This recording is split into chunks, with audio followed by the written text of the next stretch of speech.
Hey, I'm Pat B. I'm just Johnny. And you're listening to the Geek Down here on WEMF Radio. Leaping forward bionically. There it is. Ladies and gentlemen, my man DJ Herbie Herb, keeping it sounding crisp and amazing for the first show of 2018, man. I'm just jazzed. I'm amped. I got to feel in my son. Okay, now I'm composed and I can handle things properly in the 2018. Ladies and gentlemen, welcome to another episode of the Geek Down. It's the future. No, it's not. It's 2018. I know, but I just wanted to cut you off real quick. No. I was about to say, in the year 2000. Herb, I'm getting a weird crackle in my headphones, man. Can you check that out? All right, cool. So, we are in the first show of 2018. Like I said, in-house, we have myself, Pat B. To the left, I look to just Johnny. Yo. And on the right side, special in-house guest, MEF of Holy Crow and High Energy Vintage. That is correct. Going to be bringing us the latest and the greatest in art and magic and vintage and video games and fun stuff. Absolutely. Sorry, I didn't mean to throw you a curve there. No, that's cool, man. I'm not sure if Cass can see on the camera, but you've got all types of snazzy video games and videos and good stuff laid out. You want to hold up a couple things for the camera, let folks know what you're bringing to the house today. Yeah, man. So I'm here to represent Holy Crow, which is your source for art, design, and evidence of magic. We got some dope accessories like some collar clips here. I see them. These are dope. They are cleavers with a chain. Put them on your lapel and look fly. We also have some stuff from High Energy Vintage, which specializes in vintage video games and media and all sorts of fun geek things like this never opened Return of the Jedi. Wait, hold on, that's still shrink wrapped. Right, still shrink wrapped. Still has the KB toys on it. Oh my goodness! Right, wow. And we got some really Mitt Romney sit and spin. Yeah, we got. Okay, KB toys. I remember KB toys from when I was like a pup and a half. Dude, I feel like all these Nintendo games that I got here came from KB toys. At least this I got Final Fantasy 1 here. Damn. Okay, still in the hold on, pause. Who keeps the little plastic sleeve thingy? That's like you don't do that. I'm gangster. No, you gotta keep those. Yeah. You kept those too? Yeah, because you could put toast in them. Toast. Yeah. This is ironic. The guy who doesn't eat find different ways to store food around the house. When you go to your friend's house and your mother tells you to bring a snack, before you leave, right? Mm-hmm. It's usually toast, and then you put it in there because you're. No. There's no. Finish the sentence. There's a lead in. I'm gonna naturally let your mind fill in the gaps here because it's like the next sentence for me was then you call child services. It slides right in, and then you eat it, and it even has like a little cutout so you can bite pieces of the toast as you're walking to your friend's house. Wait a minute. It's a different experience than my childhood. Yeah, you know what? I had sandwich bags and a Ninja Turtle lunchbox, my man. Yeah, I think I just needed help. What were those fruit snacks that were sharks? Sharks. Oh, the little gummies. Yeah. I remember those. I know what you're talking about. I don't remember the names, but I think they were before Gushers. Yeah, I don't remember the names because we always got the market basket ones. Okay, that's different. When you're like, I don't remember the names because there was so many. Meth's like, I don't remember the name because we was po. Because we was po. All right. It's true. We've got a little far off the point. We have an awesome show lined up for you. We have the inside stuff from Holy Crow Art and High Energy Vintage, and Johnny and I are going to go through our top 5 for 2017. I myself are going to let you know what films I thought were worthwhile. John's going to let you know in his special way. Oh, yeah.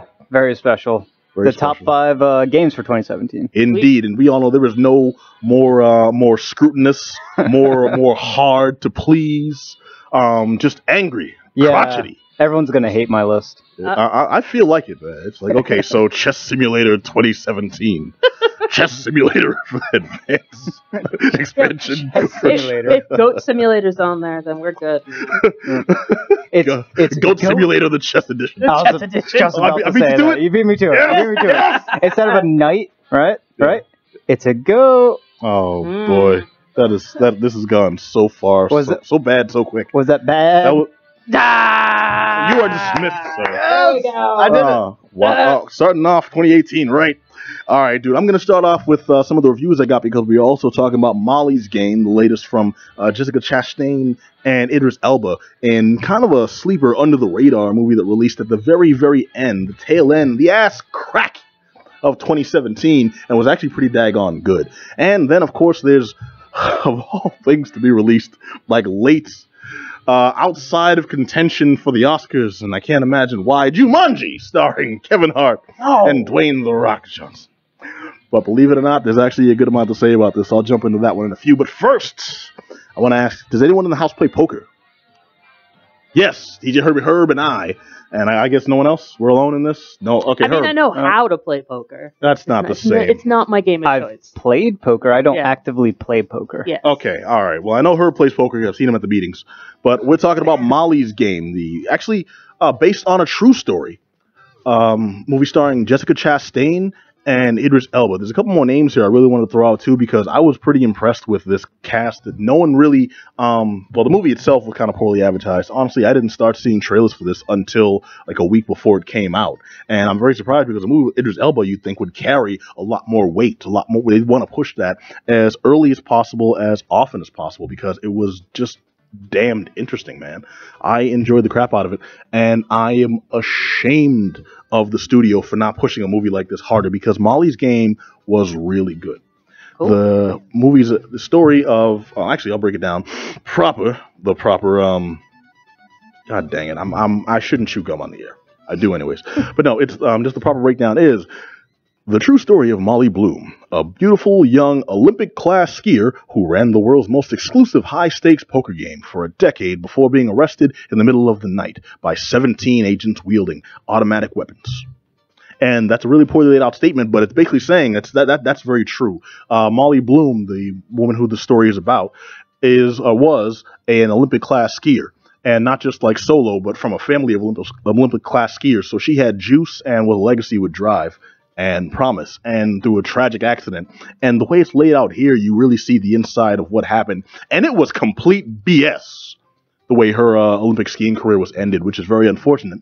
But then getting back onto her feet and somehow falling face first into the world of underground poker. And it turned out to be just this really crazy story that I honestly enjoyed. And not just as a poker player, but it's just really interesting to see how this type of story, which is essentially just a biography of somebody. I was an athlete, now I'm not. You think, oh, I guess they got into drugs, or maybe they got hit the sauce too hard, or maybe they had like family problems and then ended up beating their spouse or something. Like none of that.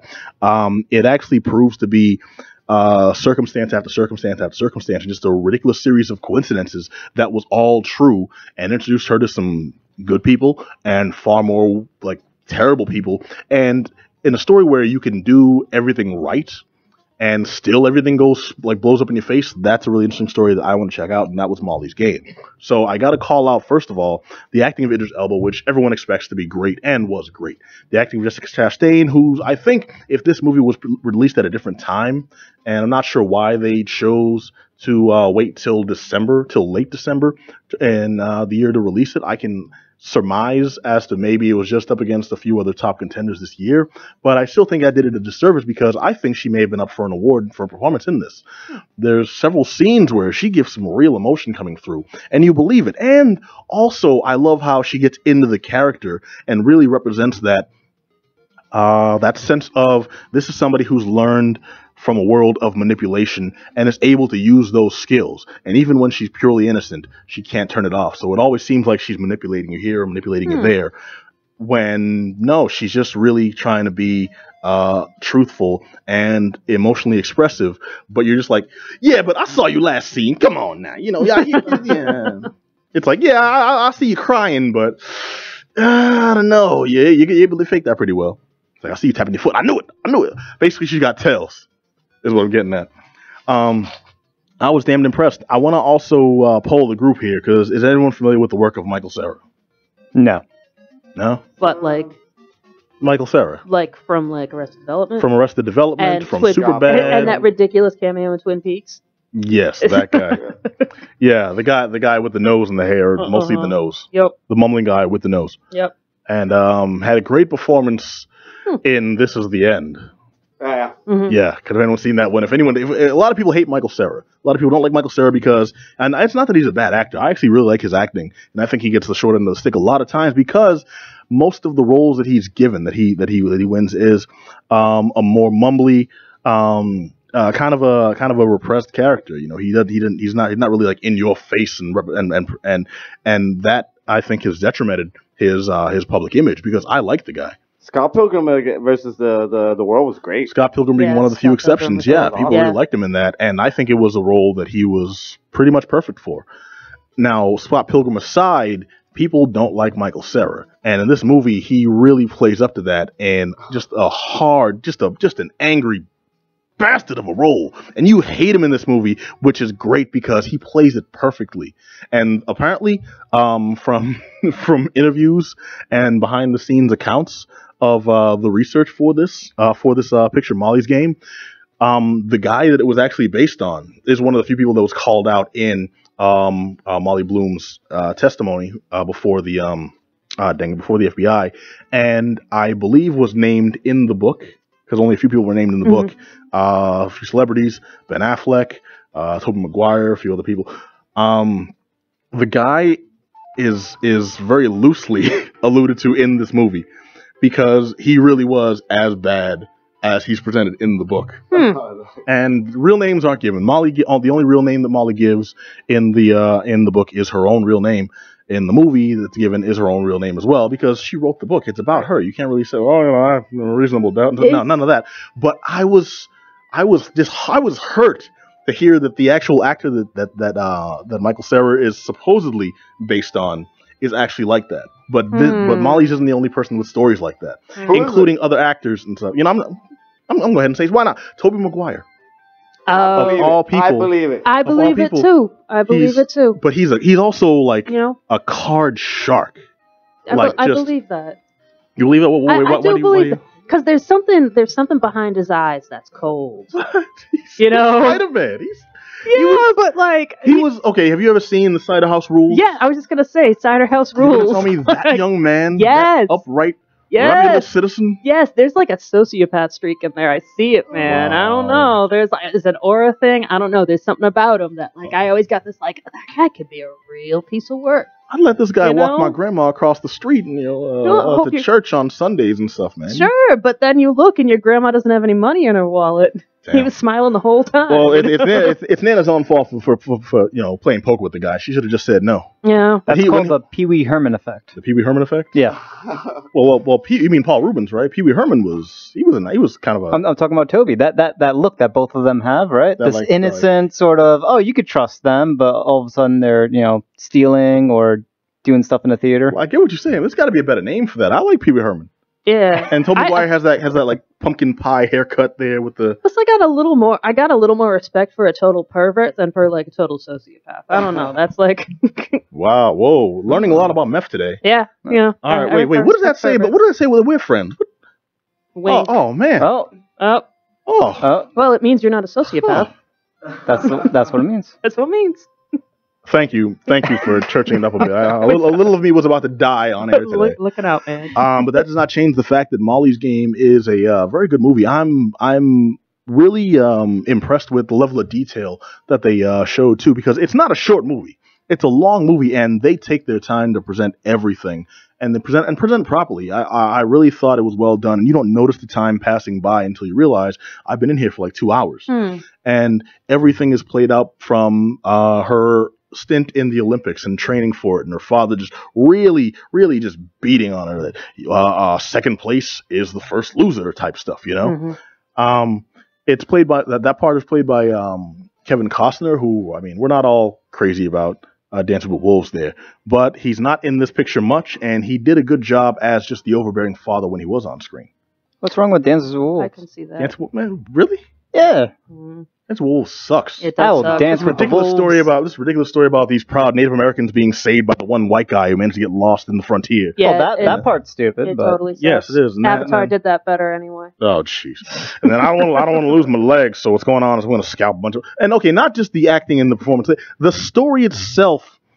For whatever the hell reasons, like, okay, we're going to present this story about cultures meeting and coinciding, finding a way to coexist, even though eventually one of them is going to dominate the other one. At this time, we're going to find common ground. And this could be a really beautiful story about, tolerance and understanding and different cultures coming together and in peaceful forms from times of war. Instead, how do you present it? Well, they're going to be these savages that cut people open and scalp them on scenes, and no one listens to please, and the white flag means nothing and all this horrible stuff, and then we're gonna paint the invading armies as these heroes who are just there in a bad situation, but what they got to do is they got to survive. You see, and how do they do that? They kill off these horrible savages, and then once Kevin Costner comes in, suddenly he's the beacon that shows I've got integrity and I've got cojones and I can face an enemy army. So hence you should trust me, and then I'm gonna screw your daughter. And then I'm like, dude, where did all this come from? This was pushed to me as I don't know, kind of like a Last of the Mohicans thing. You know, I understand these cultures, and I'm gonna help you understand them, and we're all gonna come together. And it was really this is what you're giving credit to Last of the Mohicans. That's a pretty horrible movie itself, but it's better than Dances with Wolves.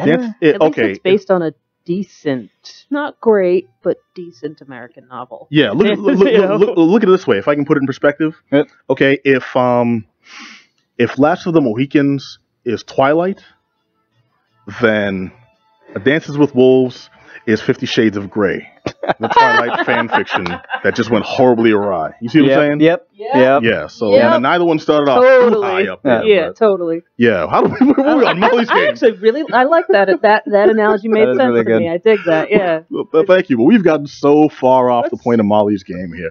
I mentioned the acting because I was damned impressed with everybody. And Tobey Maguire's. I'm sorry. I did not say that. And Michael Cera is an actor that I don't really expect too much range from. But normally he plays really likable guys that you just, for some reason, don't like because of some characteristic they carry. In this one, he's playing somebody who he runs that subterfuge on you, where it's like he seems just kind of like an innocent guy. Hey, you know, I'm here. I play the game. Maybe I want to help out. I've got connections. Let me see if I can call someone for you. And then he's slowly taking over, and it's like criminal activity. And he's just hateful, and you love him for it because he does real world stuff, which, I mean, I guess I can't attribute too much to Michael Cera if this was really what the actor in question did. Things like he's going to this poker game, and once he realizes he's become the driving force in this game, people want to play with him. You know, they want to say they were in the room with a celebrity. So now he's got juice. So it's like, I want to make sure things are run a little more fair. So I'm going to bring in my own card counting machine to make sure that the shuffles are fair. And I'm going to charge you to rent them because it's still my property, you know, being introduced into this public game. You know, so he does like little things like that. He introduces people who he has influence over into the game, which is not technically illegal, but highly unethical. Super shady. Yes. Yeah. Yes, that's a great tactic, though.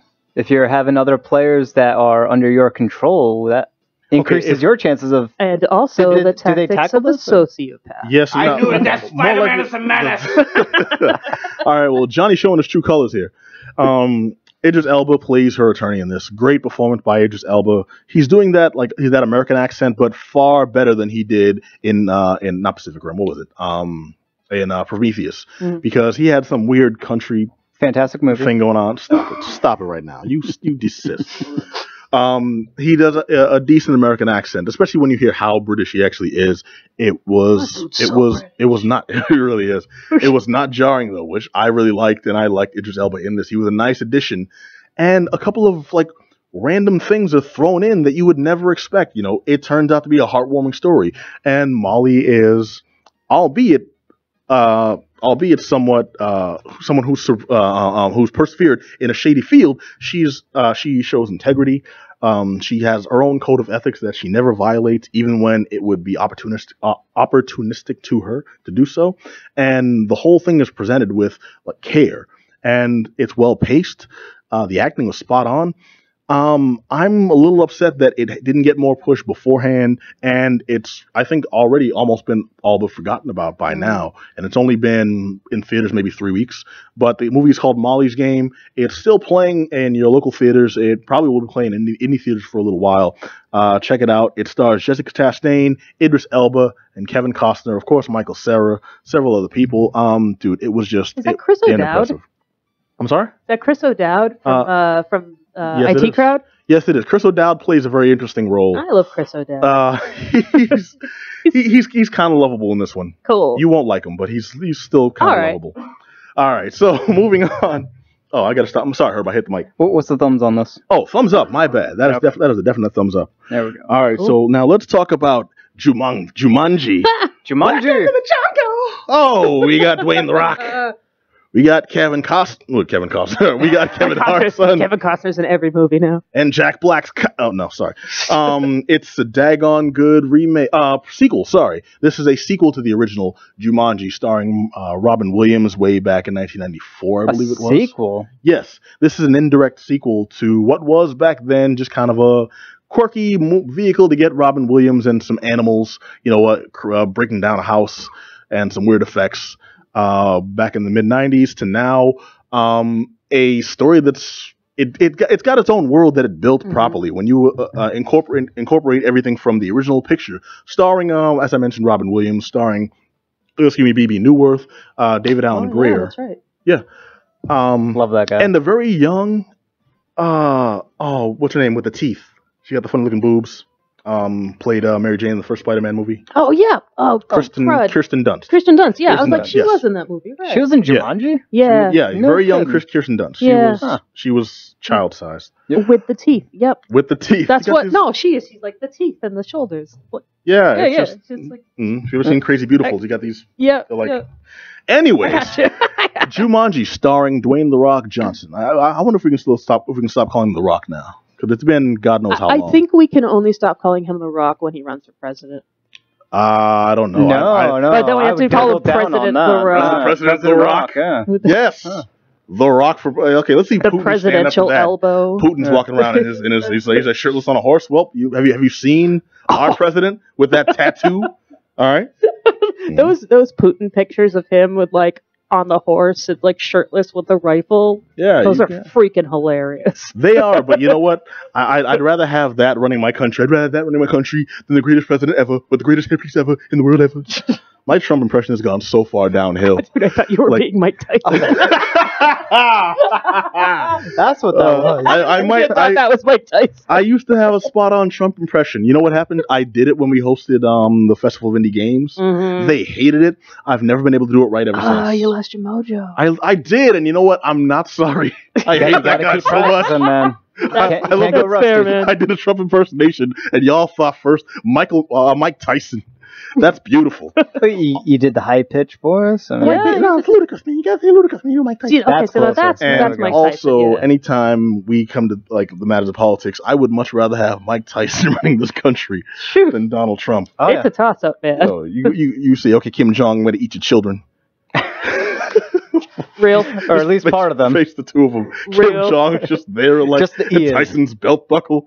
Like, I have a 3-second like lay it on us. divergent. Okay, so Mike Tyson is apparently building a weed B&B in the middle of like the high desert in California right now. Really? Yeah, he's building a whole like a grow up to processing plant to B&B hotel specifically for cannabis tourism. right Damn, now I want to vote for him more. Yep. So that's Good it. idea. That's right. it. Okay. Tyson Cannabis is the company. Tyson Cannabis. It I'm with it. It shouldn't be in the middle of nowhere.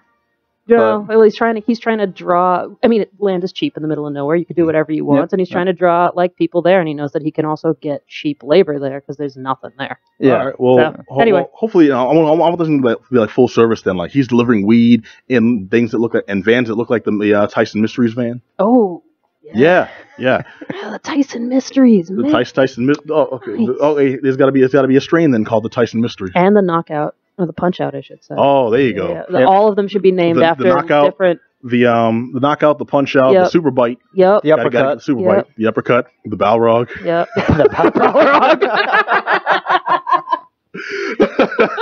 All right, okay. So I'm going to reach out to them because we've advertised for them for a solid minute and a half here on the show, but that has nothing to do with Jumanji. Nope. The Jumanji: Welcome to the Jungle, the 2017 action adventure story starring Dwayne Johnson, as we mentioned, Kevin Hart, Karen Gillan, who, if anyone is familiar with Doctor Who, Amy Pond herself. Oh yeah. Oh, okay. Cool. Yep. I was wondering who that was. Yeah. Jack Black. Oh wait, you don't remember Karen Gillan? She was I don't she was watch Nebula. Doctor Who. She was Nebula in the Guardians of the Galaxy movies. Oh. Yeah. See, she had so much hair in Jumanji, so it threw me way off. Wait, wasn't the blue paint that got you? Nah, body I paint, could see you past the blue paint. blue. Yeah. Removable But body the parts? hair, she had no hair on You know that. what that means? I appreciate and applaud that because that means Johnny doesn't see color.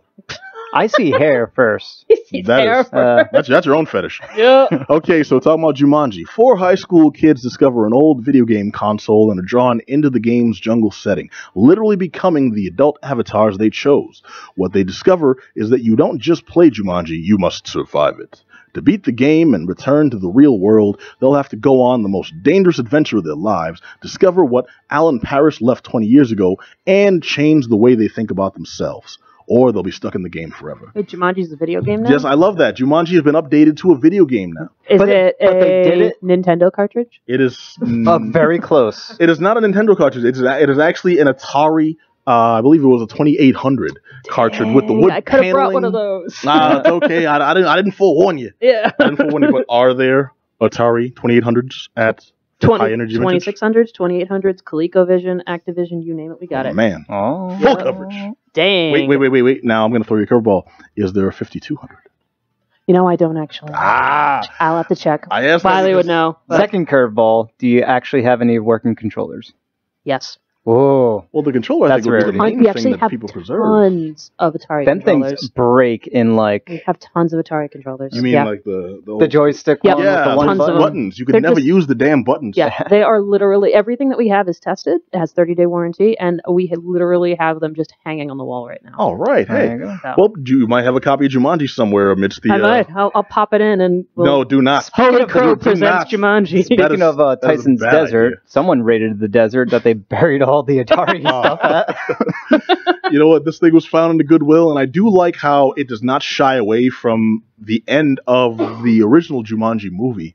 It shows how the game board that the kids found on the beach, what that turned into. And there's a little bit of magic involved when the board game back then has now been updated to the video game that the kids find. Because Good magic, though. Well, good magic. More like plot device magic. Yeah, I like it. I You like like plot device magic. All right, well, plot device magic can be forgiven because we're talking about Jumanji. This isn't like the latest Stephen King deeply thought, or even better, this isn't like the latest Christopher Nolan deeply planned out epic. This is freaking Jumanji. It's friggin' Jumanji. But you know what? Jumanji was good. Jumanji was a damn good time because it starts off with a very simple story about these kids. They're doing some stuff that causes them to get in a situation where they're all forced together, but they're from most of them are from different walks of life. So it's not just a story about we've got to survive this adventure. It's a story about different personality types getting along. You know, finding neutral ground so they can coexist and survive in this strange world, which could normally be hokey. But you know what? I think we've just lost touch over the years because we're all over 30, right? Yes. Yes. Oh, it hurts to say. Sadly. Especially because Herb over there is 22. We are all old. We're all of a certain generation where any movie that tried to present these issues was corny and obnoxious and very insulting to the viewer's intelligence. Yeah, or had heart as an element. Heart as a literal weapon. As a literal, sometimes. like, why? Yeah. The only good thing was the monkey. It was all Anyway. terrible. Well, great strides have been taken over the years to make those less corny, less hokey, and other than VeggieTales, which surprisingly sells extremely well, is, has merit. It has entertainment value and is being more well done. I think that might be because of the people that are making them now are of generations that grew up with them being so terrible. Well, but Jumanji is one of those stories where it starts off as kids, and these kids they get into a situation where they're put together and they decide to play this game rather than doing anything actual productive. And they choose their avatars. And when we see The Rock, when we see Kevin Hart, when we see Karen Gillan, when we see Jack Black, those are their avatars in the game. And a lot of the comedy comes from that as well, because it's basically this girl who's one of the plastics ends up being Jack Black. Mm-hmm. And a lot of the comedy comes from her realizing, oh my God, I'm a fat middle-aged man. Oh my God, what's happening here?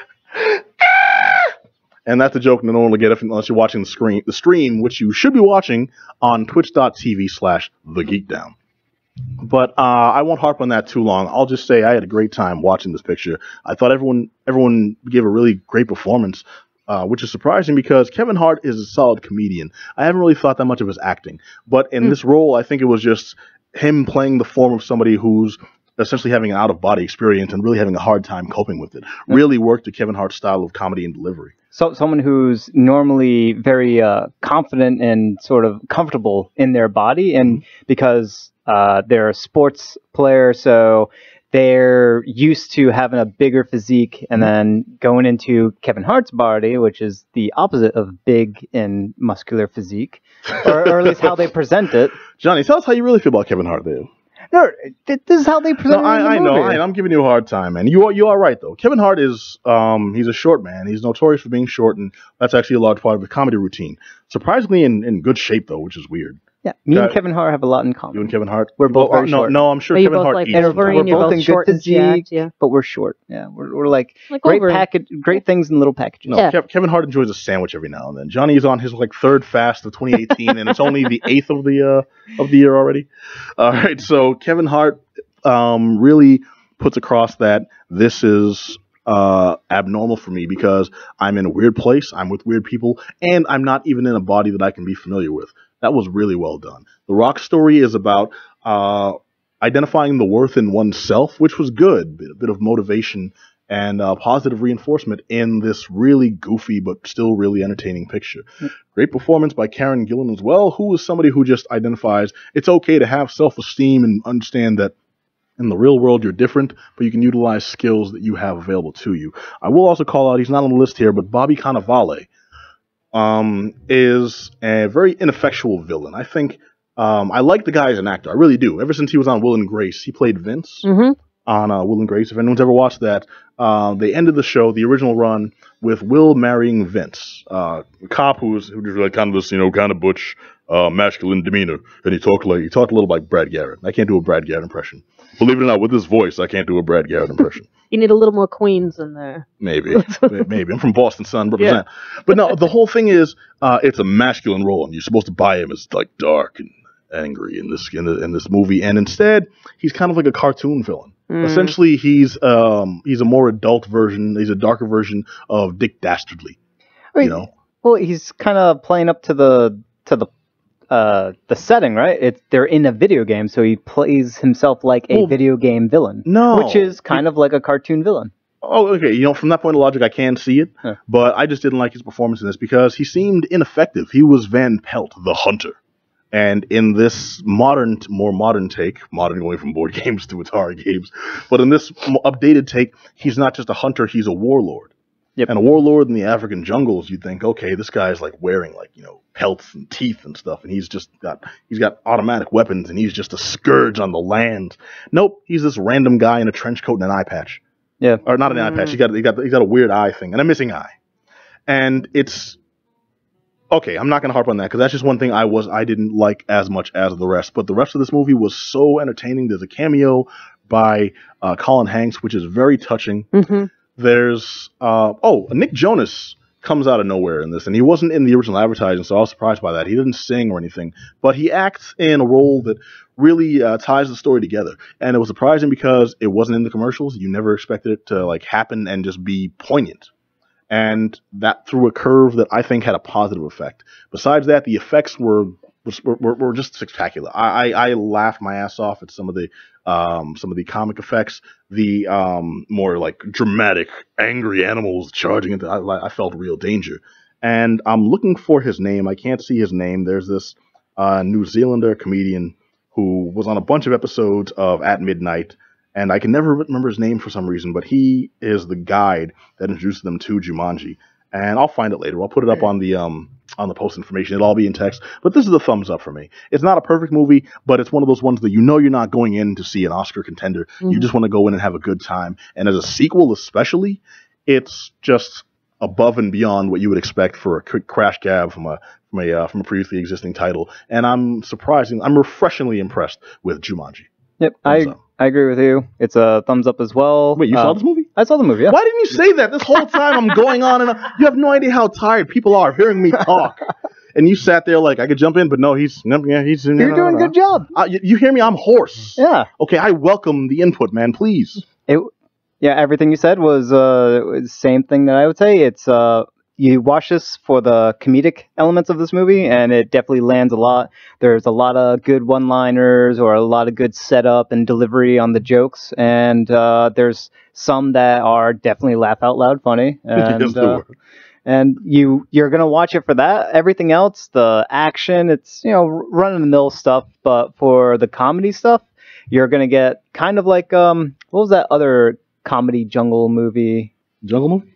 Yeah, with Ben Stiller way back when. Oh, Tropic Thunder. Tropic Thunder.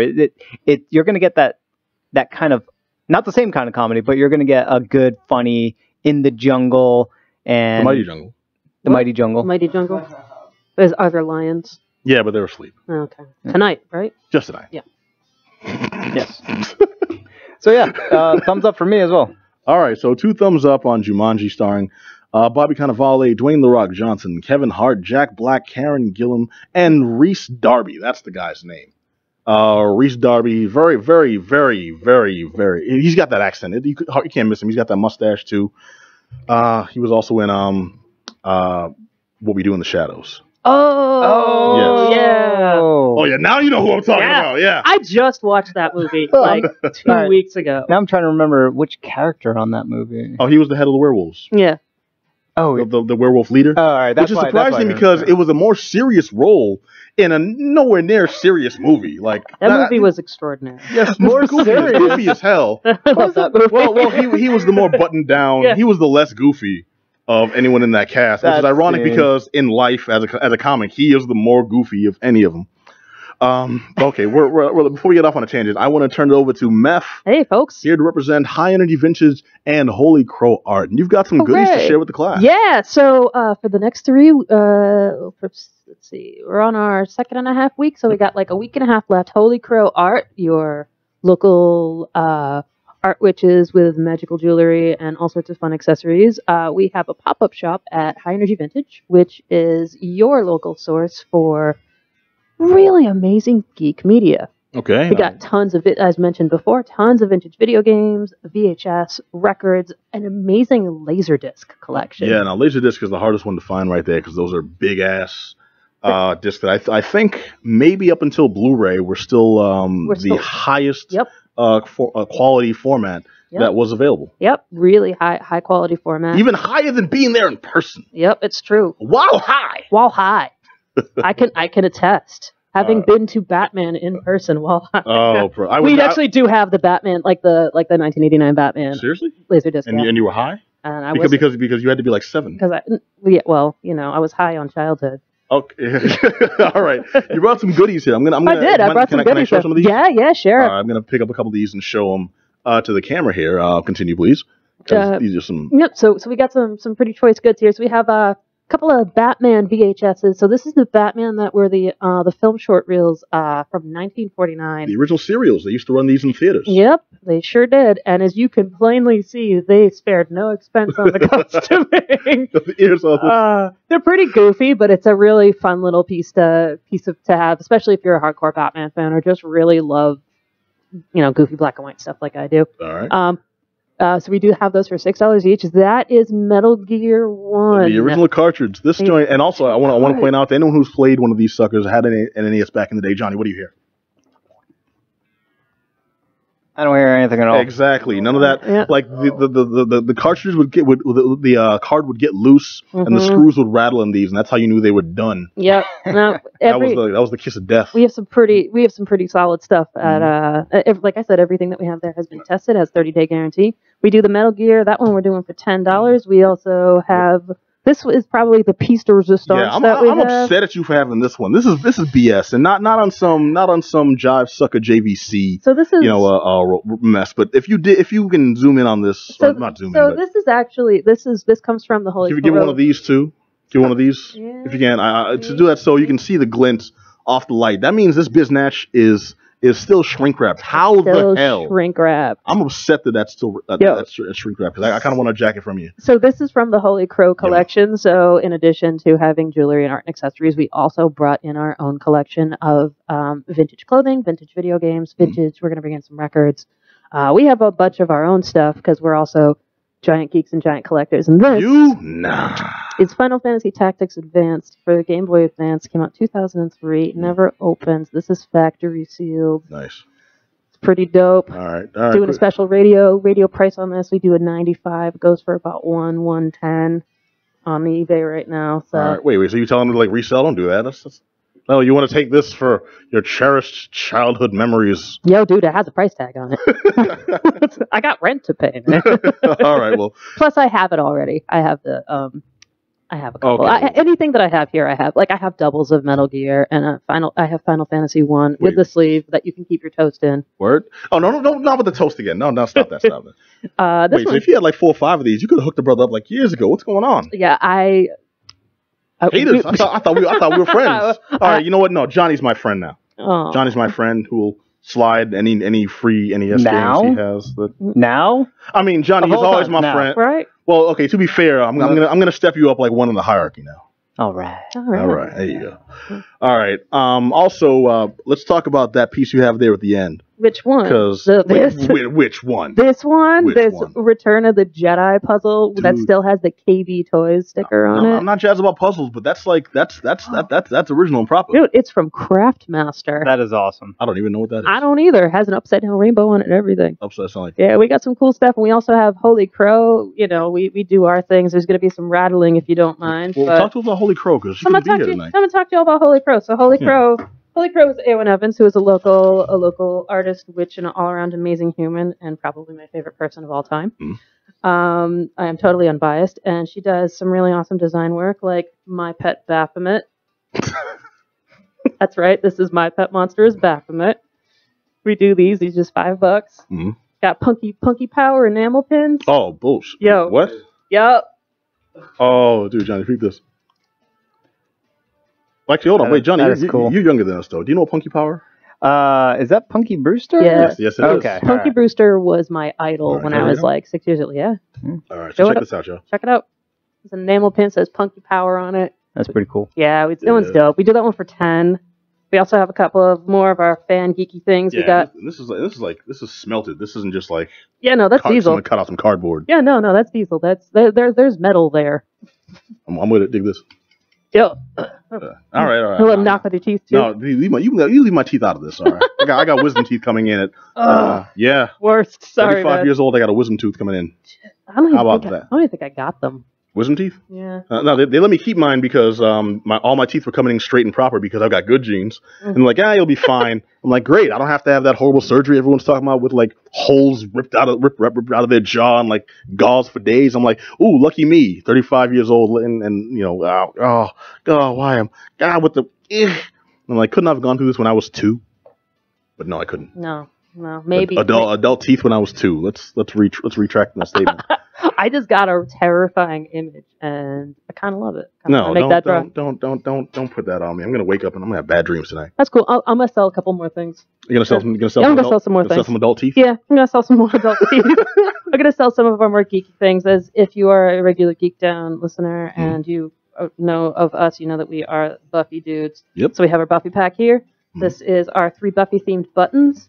We got the moon, we got the Slayer Ask Me How, and we got the Mr. Pointy button along with the temporary tattoo for the Mark of Vigon. If you're a Buffy fan, you know that is the tattoo of Giles' Chaos Magic cult. No kidding. So we have a lot of fun with that one. We do that one for $10. All right. And this is our brand new pack. This is our Twin Peaks button set. We got our Owl Cave button. We have our Black Lodge floor pattern. We have our My Log Does Not Judge Log Lady pen. All right. We do this one for $5. And let's see, what else we got? We got some jewelry here. Beautiful cold dipped quartz piece. Oh, this is like QVC, man. I'm holding it up because like do like the stuff, hands. it's small and the cameras are up, but no, it's a lot of cool stuff. You can see all this stuff. You can see everything here on holycrowart.com, and all the video games you can find at High Energy Vintage. And we're going to be there from every Thursday through Sunday. All right, cool. What's the address now? The address is 459 Somerville Avenue, Somerville, Massachusetts. If you are local to the area, it is across from the Market Basket. No one's local enough that they're going to look across from the Market Basket. Market Basket has full coverage everywhere. There's one Market Basket in Somerville. I know this because everybody in Somerville is always there all the time forever. Market Basket for your for the latest in dusty off-brand colas. Dude, you had a good birch beer, didn't you? The Jacks, man. You remember the Jacks? So, like, if you go into the Market Basket, you get, like, the Bachmans, like, the cruddy. Wait, why you? No, I go high end, okay? No, man, no. I'm talking. This is back to, like, cruddy, like, fruit snack, like, childhood time. I can't go back. I can never go back. No, never. I've got enough. I've got enough. I have to cut out of my diet. Let me have this.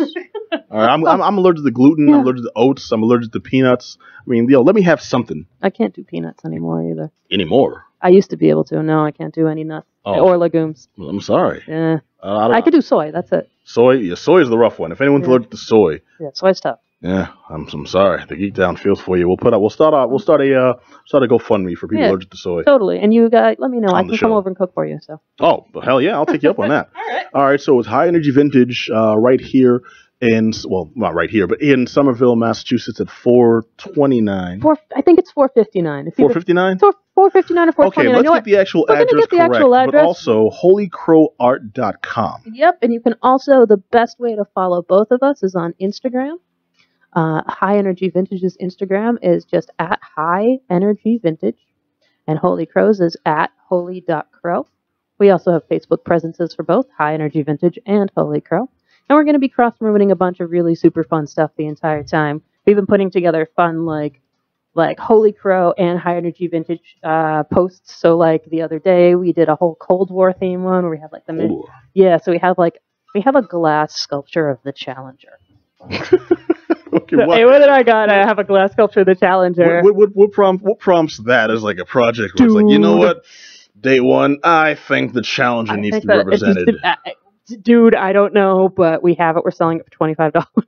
Damn, wait, that's it? Yeah. Crazy. Okay. Yeah, we have that. And so we did like a whole Cold War thing where we have a couple of Cold War movies and some we actually had a film camera, a Soviet film camera, 16 millimeter Soviet film camera. In Soviet Russia, camera fills you. Wait.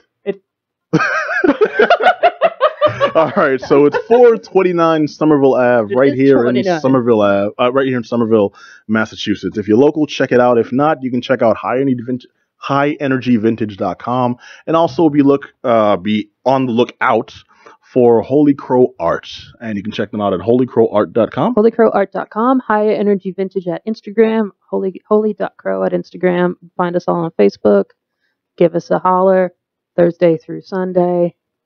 At the shop, and also just kind of want to throw in, if you are in Boston this Saturday, Holy Crow will be slinging goods and some magic, possibly some palm readings at a really awesome kind of pop-up dinner theater / Viking ridiculousness called Once in Valhalla. Once in Valhalla? Yeah. So Once in Valhalla! It's a full 7-course Viking-inspired meal with specifically brewed beers and meads. There's mighty roasts. There's people are going to be all dressed up like the different gods in Valhalla. Eowyn, who is Holy Crow, is going to be Freya, who, if you aren't appropriate. Yeah, totally. I mean, she has a sled pulled by cats, so that's exactly Eowyn. I would expect no less. I have not figured out which god I am going to be. I don't know. Let's see. There's a lot to be said for Ra. I'm working on that one. Zeus. Kalis. Kalis it is. I'm gonna show up as what the heck's the dude from God of War? Was it Kratos? Kratos? Yeah, Do it. I'll just show up as Kratos. You're like, that's not even a real god. I don't care. No, but it'll also be fun to see you in nothing but like your body paint and that the cold outside there. Done it. We are wow, that is frightening. I'm a gangster. I can't imagine the things that may have like shrunk and broken off. All right, we've gone to a weird place, so I'll say thank you very much, Meph. Always a pleasure, Pat. High Energy Vintage and Holy Crow Art. Check them out. All right, now I'm going to turn it over to my man, Just Johnny, who I know is just over there salivating, just chomping, just waiting with a white-knuckled excitement to give us his top 10 games of 2017. Johnny, lay it on us. Are we on 10 or am I doing 5? Oh, I'm sorry, top 5. I'm sorry, I got so excited, I couldn't wait. I'll just make up 5 games after that. Oh, don't do that. Don't. It's like Sandwich Pro, Learns Ball. Learns Ball 2000. Yeah. Snail the Revenge. I'd play that. This time it's slimy. Okay, so my top 5 games of 2017. Number 5 is Divinity Original Sin 2. So this is a sequel to a game that came out. It was a Kickstarter project that got a whole lot of backing, and they actually delivered. So for the first one. They actually delivered and created a fantastic game. There's the sequel to that. They pretty much cranked everything that they did in the first game up to 11, and that's what Divinity Original Sin 2 is. The first one, it was one of the unique aspects of it was that it's co-op RPG campaign. Mm-hmm. So you're playing through a meaty RPG campaign story with your friend if you want. And in this one, Original Sin 2, they bump it up to 4 people. Mm-hmm. And the big thing is that you can make decisions on quests and other story elements that impact one another, and you have to, if you come at odds with one another, that will actually end up causing disputes between you and your friends that you're playing with. You're talking about in-game, not just in-game. Hey man, stop sitting on my leg. Okay, I'm trying to run this campaign. Or more likely, since we're probably not playing in the same room, hey man, crunching the microphone. Okay, I'm trying to do something here. Or rather, where's Leroy? Wait, Leroy is Leroy on? We got to start. Okay, fine. Jenkins. Okay, I'm guessing those aren't the issues you're talking about. You're talking about in-game stuff. In-game, but that can happen too. I mean, I'm playing with my girlfriend through the single player or the campaign mode, and we're basically on double checking because we played the first one, so we were making sure that we're in line with one another before making major decisions. But we messed up on some things. We end up before I kill this unit, I gotta check with the wife. Yeah, we got to make sure we're in line. Real. Every now and then I'll pick I'll pick some things that she hated that I picked, and she'll pick things that I'm like, oh, all right, we'll just roll with it. And sometimes we'd want to go back on a decision, but then I'm like, you know what, we're sticking with our decisions, and then we just keep going, and it changes up the story and the NPCs that you're interacting with. So great game. So that's number 5. Number tough love from Johnny there. Number 5. So number 4 is a game called Pyre. This is an indie game. I've heard of this. It is wild. It's so weird to explain because it's like you take a adventure style, point and click adventure style game, mm-hmm. and then you combine it with basketball / rugby. What? And then you wrap it all in like this very mystical RPG. Mm-hmm. And that's what Pyre is, where you're leveling up your characters, but you're leveling up their stats to make them better at playing this essentially sports-like game where each so there's your team of 3 contenders, and there's the other 3, and you're performing this rite of fire thing that ties into the storyline and stuff like that. And basically there is a ball that spawns in the middle. You're taking one character at a time, and you're running to the ball, and then you're carrying the ball, the orb, and you're sort of slam dunking it. You're kind of like slam dunking it into the opponent's fire to extinguish their flame. And if you do that enough times, you win the game itself. But you can sort of jump your whole body into the flame, which has its own repercussions if you do that. Okay, or you could try to throw it into their fire as well. Now, you got to church it up, though. As you do that, you're playing Metallica's Jump in the Fire! and there's an announcer that's sort of commentating on the things you're doing, too. And is it a funny announcer? Is it like one of those... Is it a guy that sounds like one of those English Grand Prix announcers who's announcing every... Wait, if you add an echo to what you just said, you'd be pretty close. Yeah. Oh! It is awesome. You know what? I'm with that. I'm actually okay with that. The commentator is he's calling out the characters' names, and because it's an RPG, the things that are happening are... The dialogue is very scripted to what's actually happening in that particular matchup, because... in the story, it's written into the story, like you're fighting against in each sort of group that you're going up against has their own little name, and each of the members of that group have their name. So he's like calling out their names. They're cool. So there's different races. That's a no.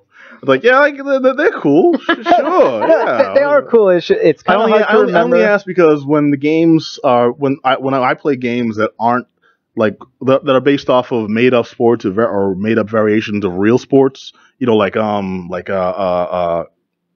it, what's the word? Arcade racing games. Yep. Mm-hmm. Games like Mutant League. You get these really funky kind of awesome team names, and my favorite names of all time are the Screaming Evils Yeah. and the star Bones Justice.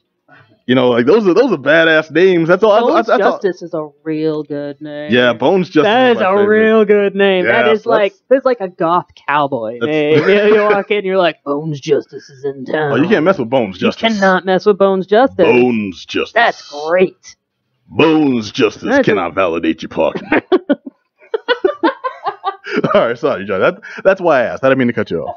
Yeah, so as I said, you're playing through and you're scoring and you're getting storyline elements and there's different races involved. This is a very like weird world too. It's out there. There's a dog race called the Curs. There's this Cool. I like that. there's this I guess the humans can turn if they're in this. So you're playing in order to get unbanished. Mm-hmm. You're exiled to this weird, I guess, hell area, and you're playing And their to special maneuver cannon fodder. Yeah, you're playing these matches in order to send one person in your group back to freedom. Oh, the back, hero. His back name to is the the Commonwealth. Coward. And as you're playing through, if for the humans, if they're in this world for too long, they start to sprout horns, or at least that's what that's it not for the says. human So, anymore. well, that's what makes them demons. So there's like these you become demons. demons. There's humans. There's the Curs. There's like these I little heard tiny about this game. I imps. thought it sounded cool. You've sold me so hard on this. Yeah, it this is really game cool. sounds really you get like this little tiny imp. There's a worm. The worm race is so awesome because Okay, now you're losing me. Worm races? all right, so they're worms, but with one big giant eye at the end. Ugh. And then their tail is sort of kind of bladed, and they wear suits of armor, and they think they're knights, and all they want to do is just fight wars. They don't care about anything about who they're fighting against. They just everything is a This battle sounds to like them. some copyright infringement all of a sudden. It's like I got these worms. They just want to battle each other. No, not in the playful worm kind of way. They're like they're very like knightly and regal and like Regal worms. yeah. Okay, I'm going to take your word Boisterous. for I'm it. into it. It still sounds gross. Yeah, fantastic game. Pyre? Really out there. Pyre, I highly recommend it. The next one I have lined up, I would have had a photo up, but it's just a red box because it's Super Mario Odyssey at I thought you were going to spot say, number like, it's 3. Me, Margaret, the video game. The what? The red box video game? Yeah. Let that one sink in. Yeah. I'm sorry. I apologize to all our female viewers. Where all you do is just rent stuff No, it's from a market. continue. No? Okay. You only play that video game for 4 days a month. So it's That Super Mario game Odyssey. is not fun, by the way. I'm gonna chime in on that for just a second, and then we'll get back to Mario. The game is less fun. Herb's over there like, what the fuck? So speaking of jumping red things, There we go. There we go. You have Super Mario Odyssey, fantastic game. Came out in October. It's one of the best platformer. It's definitely the best platformer of this year. It's one of the best in many years. And there's a lot of platformers, 3D platformers that came out this year A too. lot of praise, and not just from this show. Yeah. Because That's the across the Switch board, one, right? you like, I don't know, you gushed all over this one for like a solid 5 to 10 minutes in what was surprisingly a review of Party Hard. So I don't know where that came from. But no, you really dug the hell out of this. I did. If you want to hear more about my impressions, you can go to my review. It's on the YouTube channel and other places. But it's a fantastic game across the board. It's one of the highest rated games of this year. It's on the Switch, right? It's on the Switch. You can only get it on the Switch. It is absolutely fantastic. You'll have a lot of fun. It's well worth whatever price tag they put on it. Thankfully, it's only $60. Only I would isn't that pay the more. standard for like most games? It is the standard, Yeah. but the amount of content you get in here, it's exceptional. Give me the game. I don't know, add a DLC or something. But I mean, Oh, that would be nice. That If would they had be the nice. audacity, to, this game is 120. Like, I'm not. There's no quick action for like I'm not buying this game like there used to be for I'm not accepting this phone call. Yeah, right. You can't just be like, I'm not taking it off the hook. hang the receiver on this. you're like, I'm not buying this game. I can't even like TV off. Like, no, that's not. How it works. So, my second pick for Yes. top Number games of two. 2017 Number two. is kind of out of nowhere because a lot of people might complain about this one, but it's called Xenoblade Chronicles 2. I remember you talking about this one. I don't really remember. I haven't had the chance to review it on the show yet, but Okay. that review maybe will be next week or something some Wait, other time. you But didn't talk about it? What it's am I up on thinking the of? chamber. so it's in the chamber. I'm ready to fire one ready. Sorry, go ahead. Yeah, let's do it. It's a absolutely fantastic world. Another video game where it has this crazy world where it's a JRPG, but the world is essentially made up of these big giant titans. I mean, massive titans that you are. Entire civilizations exist on their backs. They attack and they're naked and they eat people. No, okay. That's Attack on Titan. Ah, yes. Oh, wait, no, those are humans. These titans are sort of like in the shape of different mystical animals. So there's one titan where I remember this it's one. a Yes, big and they giant fall whale. from the sky and you climb in them and they can walk alongside you like pets and they fight. I think that's Voltron. No. They're bigger than that. They're actually way bigger than that. They're like the size of a continent, each titan. Oh, are they like? Yeah, they are. So are you climbing massive. them and trying to kill them to save your dead girlfriend? Yes, that's right. And then it turns out she didn't want you anyway. She didn't want you anyway. And you're just killing gods. They're actually bigger than that. They're way bigger than that. I remember. Yes, they come out of the fountains and they've got big boobs and they give you No. They're with the still pointy ears and that ungrateful chick who they're keeps still getting kidnapped by the pig. They're way bigger than that. You have to think really, really big. Dude, really big. All right. But fantastic game. Okay, they send that silver guy to like eat planets. Oh yeah. I've got. It's not even funny anymore. You were at the level. All right, I was trying so hard. The comedy died like 30 seconds ago. I'm sorry, Johnny. Continue unfettered, please. So if you enjoy really fantastical, well-developed worlds, amazing storylines, really fun, really addictive, intricate, very, very intricate, very multi-layered combat system, this is definitely the game for you. The only bad thing about this game is the voice acting, and it can get pretty bad and grating, but everything else about this game is some of the best RPG stuff you can get anywhere. Okay. All right. Cool. And the worlds are absolutely, it's just, you can go inside. One Titan it's a whale, and you go inside the whale, and I don't even want to begin to describe what's inside that whale. But there's an entire city inside the whale, and its skin is translucent, and then when it surfaces from the cloud sea, the sun will shine through its skin, and you can look up at the ceiling where you're thinking you're in a cave, but all of a sudden the sun is like beaming and glowing through its skin as you're looking from the inside of a whale. That's trippy. Yeah, I was gonna say that's tripped out. That sounds whales, cool. It'd be like plankton and fish guts and a smell. And Jonah and Pinocchio. Yeah, them guys. Yeah. Just in there playing poker. You have to play and find out. All right. So without further ado, number one, surprise, it's The Legend of Zelda: Breath of the Wild. Of course, yes. As the number one game of 2017. I'm glad I already blew the big boobs fountain woman joke. Yes, yes, you did. Yep. No rupees for you. I'm sorry. Mm-hmm. But I mean, smash some things, make us feel better. Maybe we'll find some more rupees after. Good call. There we go. Hey, find some pots, chop down some grass. I'm gonna set a bush on fire. I mean, there isn't much more for me to say about this other than it is one of the best games, not only of this year, but of probably the last 10 or more years. This is one of those games that only come once every so often, and you have to play this game in order to really experience it. It's just absolutely wild. Don't spoil anything. Don't watch videos of other people playing or anything like that and think that you're going to get your fill. It's really something that you have to just play through because it's so immersive. You get a horse, and then you can do stuff. I'm in right there. If I get a horse, you can put like an apple in your hand, and then your horse will just eat it from your hand, and then hearts will fly up your horse's. It will fly off of its head because it has love because you just hand fed it. I feel like you're very bad at selling this game. It's so good.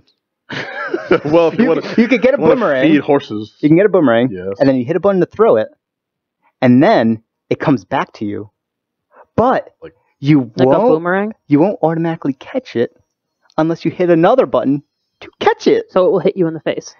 It'll go flying off into the yonders. Okay. Yeah, you know what? Don't you stick to your day job. You're not awesome. Selling me on this. It's like, can you do cool stuff? Well, I can feed a horse. I can miss catching a boomerang. All right. Well, the game is Zelda Breath of the Wild, and everyone else has good reasons why you should play it. So give it a shot. All right. Thank you very much, Johnny. That was the top 10 games of 2017. However, want to run down a different list. Oh, my top movies of 2017. I'll be quick with these, but I just want to get some opinions around the room because starting off, we got Dunkirk. Dunkirk was the story about the retreat, surprisingly, from Dunkirk at the end of towards the end of World War I believe it was. And Tom Hardy. I'm sorry? 2. 1. World War II. Oh, biplanes. Yeah, I thought it was World War One as well. Was it World War I? Yeah. Herb, tiebreaker. World War One. I mean, Germans were still being fought, so Yes, give or take. I thought it was 2. No. Wonder Woman took place in 2. Yeah. Wonder Woman was 1. Wonder Woman was. Wonder Woman was. Wonder Woman All right, was look. World War I. At some point, Dunkirk was World War II. Hitler slapboxed the Kaiser, and Godzilla ate them both. Well, this one had Churchill, right? Churchill's World War II. Churchill's World War. Damn it! Look, you know what? I'm gonna look this up right Let's now. look But it I'm up. talking about Dunkirk with, of all people, Harry Styles in the movie. Harry Styles and Tom Hardy playing very different, unrelated characters.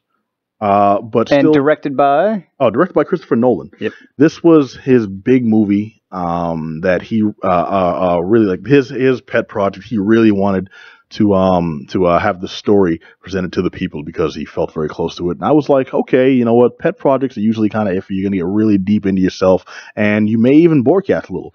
I'm not gonna fault you. That's your prerogative and stuff. World War II. Johnny was right. I could have sworn World War I because I remember World War II movie, which was shown from very different perspectives. I love this. I love the way it was played out because it's not just, well, we're going into battle, we're great armies fighting and stuff. This is a story about retreat. Yep. They are leaving because they've been outgunned. They're being overtaken by the German forces, and they need to find ways to get back to away out of hostile land safely. And it's told from very interesting points of view because it's not just, well, we did a great job, soldiers. Now we got to get out. It's like, no, everyone's like, holy crap, we are effed. Let's blow. How are we going to get out of here? And it starts off with one soldier. His entire platoon is killed. How does he himself going to get the hell out of here? Tom Hardy is a pilot who, after pulling what is a heroic act, ends up kind of screwed. What's going to happen with him? How's he going to make it out? Cillian Murphy plays the guy who got out, and then his mode of transportation was taken away. How's he going to make it back? All the while, there are other characters being presented. It's not just one movie with a central protagonist. It's the story of several different people involved in this one major event, and it's done. It's told really well. Each of these stories is like really just emotionally just gut-wrenching. It's essentially 3 different perspectives on 3 different timelines. That's like the bread and butter of this, is that it's showing. I think 4 actually, because Cillian Murphy's is tied into another one. I thought it was. Well, Cillian Murphy was the officer going one way, and then he interacted with the civilians going the other way. So it just got more complicated than I thought it was. Yeah, it's all over the place, and you think, okay, this person found their path.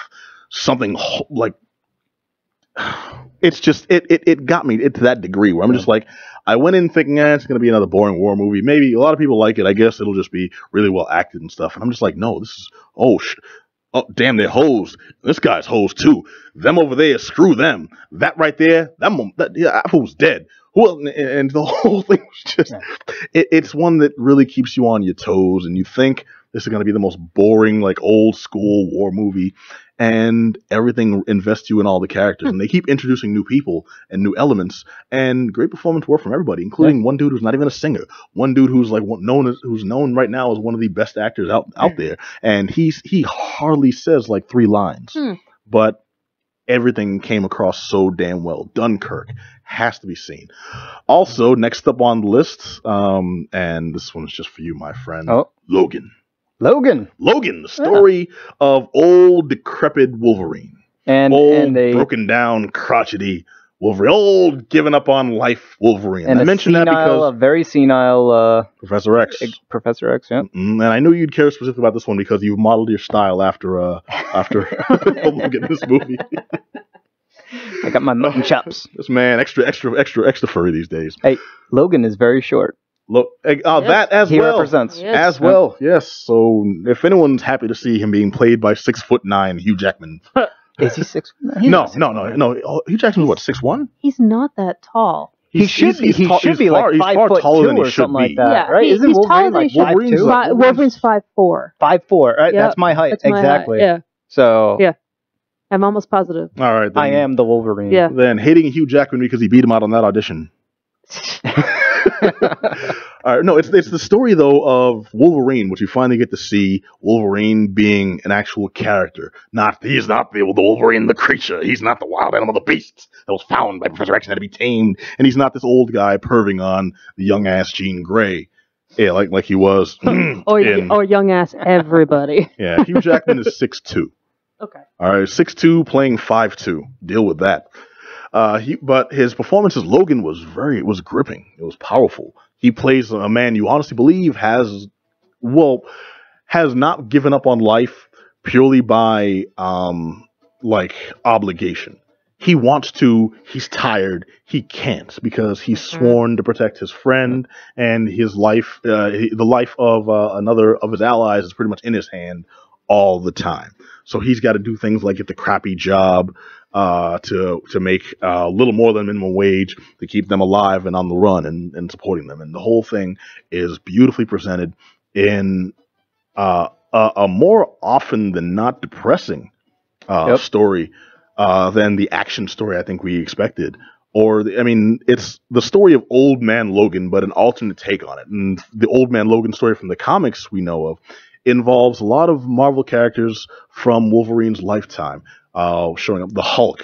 There's an incest story with he and She-Hulk create these evil kids that end up running amok. There's all types of death and introduction of old characters that we know and see horrible things. It's just very complex, and this was a completely different take, complex in its own, and also you got to see Wolverine cutting people because.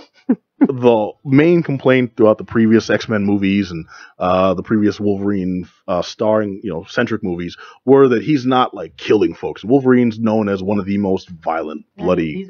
He's brutal. Yes, indeed. Characters in the Marvel Universe. So this was a refreshing take in a really deep story, which was just beautiful. It's Logan. And then on a completely different note, Get Out. Yes. Oh yeah. Oh, Get Out was such a beautiful movie. So good. So good. Yeah. Now, you guys saw Get Out? Oh yeah. It's probably the most tension-heavy movie I've seen in a very long time. Just tension. That was the movie incarnate. It was just tension. It was Absolutely. pitch perfect. It was. I loved it because it was a pitch perfectly crafted film. Every single choice was deliberate and executed perfectly.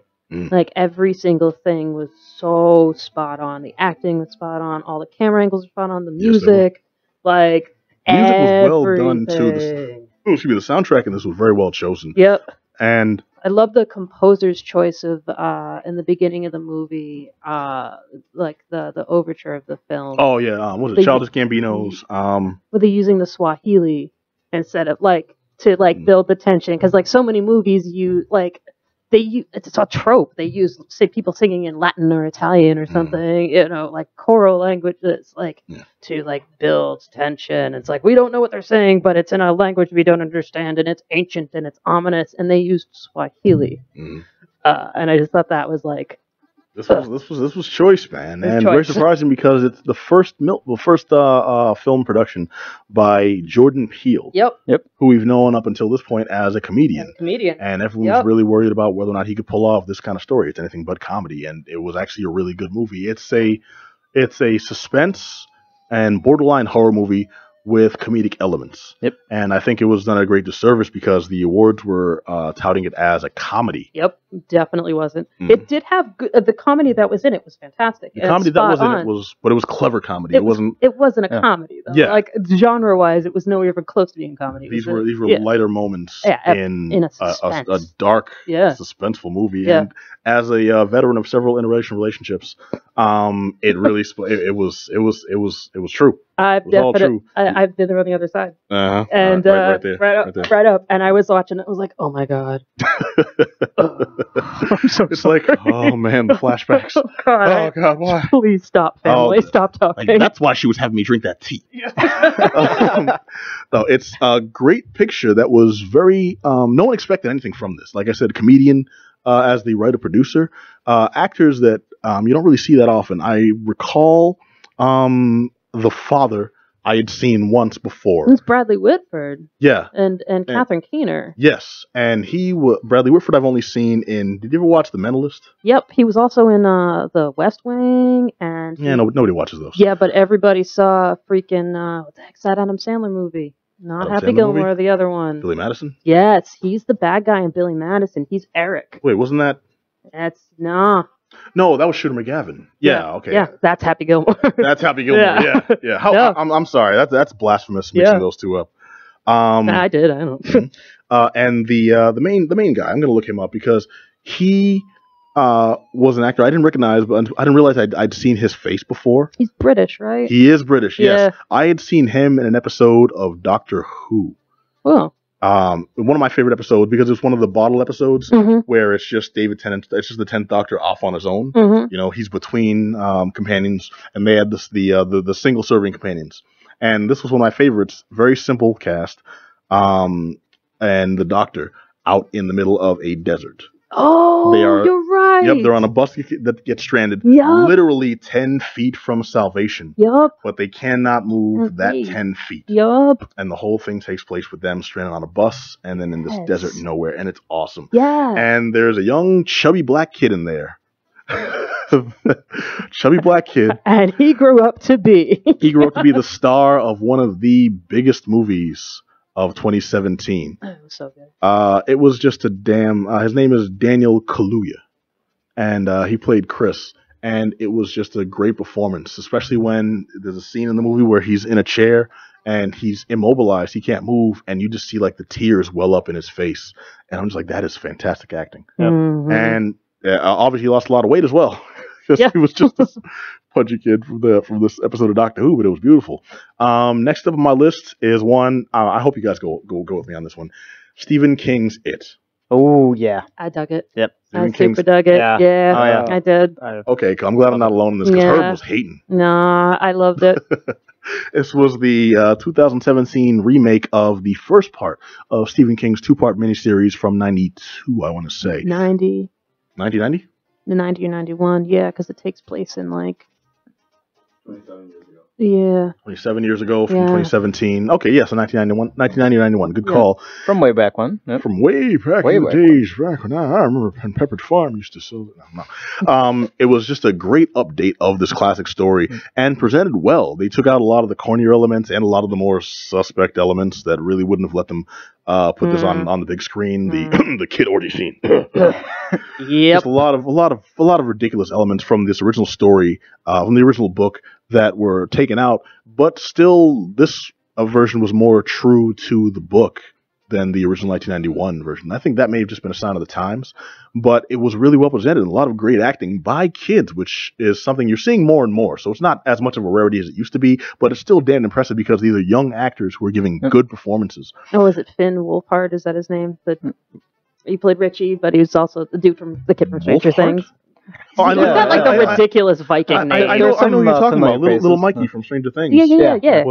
He was Richie. Yeah, he was Richie. He goes from being like the leader and the more level-headed one to the outright perv. The mouth. In Stephen King. Yeah.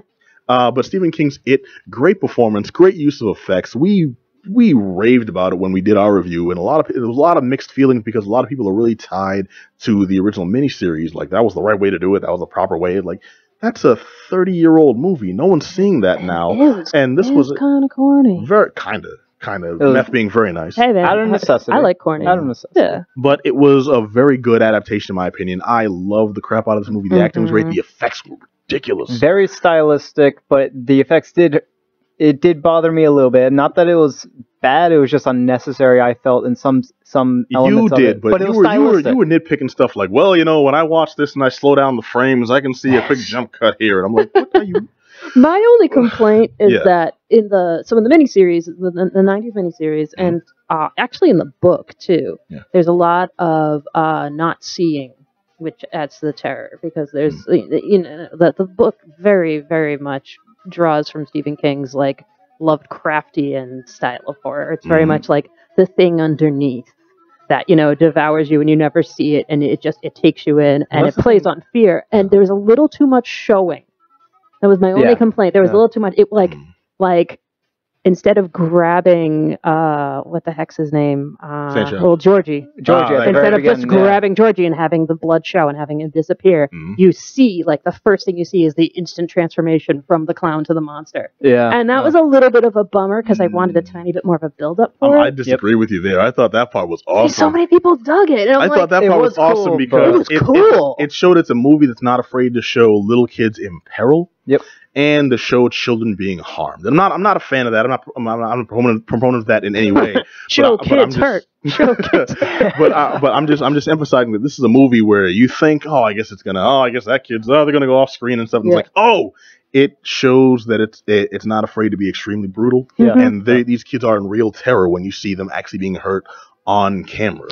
Yeah, I mean that does make sense. Like the whole theme of the film is fear, and like it gives you the base of fear. But for me, not seeing the thing is more scary than seeing the thing. But just prior to the nibbling, it was really good build up. Really good. The acting on that part, and just how Pennywise sort of how Pennywise behaved, and knowing because I already knew what Pennywise was because I saw the 1990 whatever thing. I knew what Pennywise was, and then seeing the acting there and how Pennywise was behaving. Mediocre 90s band, yes.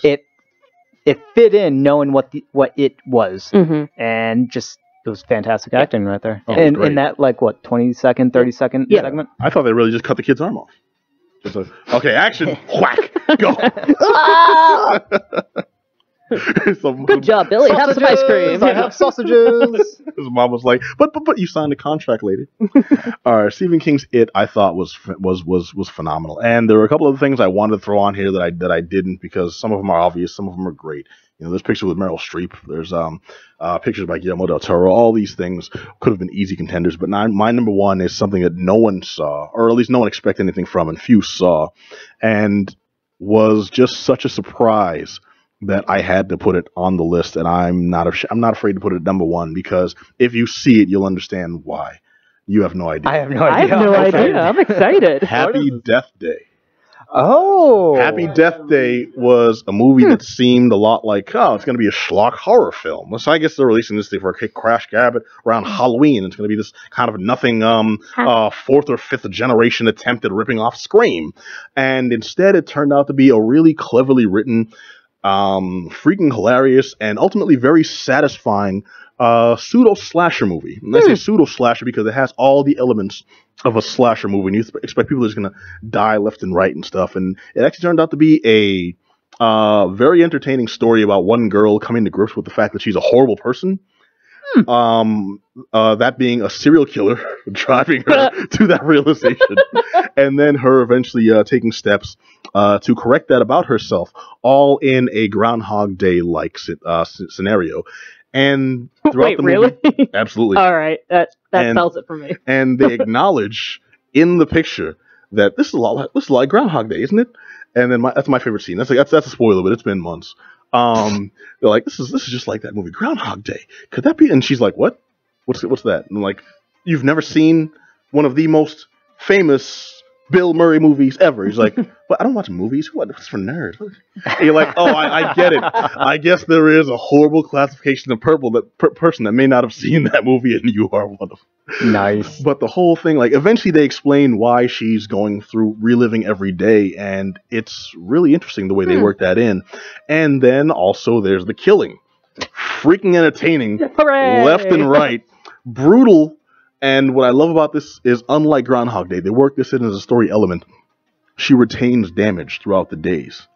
So if she breaks her leg one day, she wakes up with the damage the next day, the bruising, all this stuff, and it's detrimented. So there is a time limit to all this because eventually her body's just going to break down into nothing. And it's awesome because she has to use all these to her advantage. She has to find people that are related, and it becomes like a detective thing where she has to figure out, okay, I need to incorporate this person and tell them this, but not this, and then see if I can save. And she tries to save people. She tries to.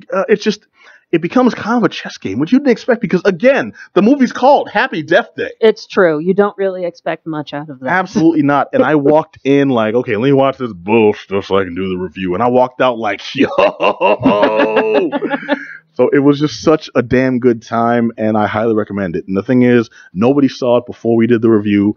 After we did the review, I went and checked out other reviews online. It got nothing but raves on podcasts and newspapers, everything. And still, I know so many people have not seen it, even in this room. Johnny, you were there. I know, I was there. I remember you praising it, and it's on my to-do list, but for you to put it at number 1 for all of last year, I gotta watch it. It was such a Is it surprise. streaming anywhere? Yeah, I'm pretty sure it is. If not, you can probably find it. I feel like it's probably playing at like the Somerville or Kendall because movies play there for like 8 months after they go out everywhere else. Cool. Yeah, we'll definitely check that out. That super sounds like something that both of us would be into. Such a good movie, such a surprisingly good movie. And mind you, I'm putting this over Fast and Furious 8, which, as we all know, I would love to have at my top of every year list, but keep things in perspective. Have a Fast and a Furious every year. I'm glad you're able to restrain yourself just a little bit. I'm not going to say it wasn't tough, but I thank you, sir. It was a struggle. But that's going to be it. We have gone over time, so I want to thank you all for watching. Hopefully you were catching us on twitch.tv/The Geek Down, but if you weren't, you can catch us every show, you can catch us broadcasting there live every Monday nights, 9 p.m. Eastern Standard Time. But also, you can listen to us on WEMF Radio/live every Monday nights, 9 p.m. Also, check out our show page there. You find links to our other avenues, being Facebook's. Find us and subscribe. Follow us, like us, all that good stuff on Facebook, on Twitter. You search The Geek Down, we come right up. YouTube, you can find all our videos. All you need to search is Geek Down. All the latest are going up there, including this show. And, geez, dude, SoundCloud, iTunes, we are all over the mother. And if you don't want to go to any of those avenues, but you have questions, you have comments, you have criticisms, you want to chime in on what was great and what was not for 2017, all that stuff, hit us up at geekdownradio@gmail.com. And, dude, finally, I want to thank you all for watching and listening. We'll be right here. Same bad time, same bad channel. But until then, I want to say thank you very much. Thank you, to man. Meph. Always a pleasure. And Holy Crow, you're always welcome back. Thanks, man. Yep, check them out at holycrowart.com and High Energy Vintage at 429 Somerville Ave in Somerville, Massachusetts. Just Johnny. Yep. A pleasure working with you another year, sir. Oh, yeah. Thank you very much. Can't wait. DJ Herbie Herb. Whoop, my man. All right, and thank you. We'll catch you all on same bad time, same bad channel. Until then, be excellent to each other. Party on, dude. Peace.